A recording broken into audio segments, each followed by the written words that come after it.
Leur nouveau président a beau avoir annoncé qu'il allait davantage réprimer les manifestations, sur la Plaza La Vallée de Buenos Aires, ils sont encore des milliers à se rassembler pour appeler à la grève générale.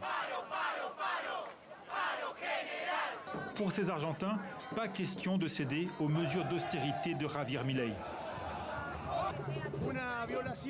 Ils violent les droits fondamentaux des travailleurs en Argentine. Ils s'attaquent à nos salaires. Les gens se voient refuser le droit de protester contre des ajustements brutaux qui affecteront les pauvres. Le dernier ajustement en date, le voici. 183 pages, 664 articles, solennellement intitulé « Loi des bases et point de départ pour la liberté des Argentins ». Les services de la présidence ont filmé sa livraison jusqu'au bureau du président du Parlement. Ces mesures comprennent des réformes profondes, nécessaires et urgentes en matière fiscale, sociale, pénale, énergétique et électorale.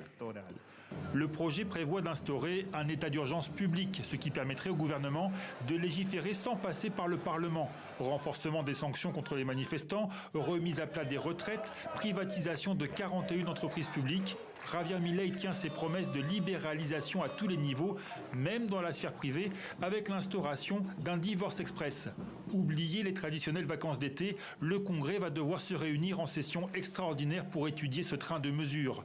À la télévision, le débat fait rage entre juristes sur la constitutionnalité de telles réformes, mais Javier Milei est encore plus pressé.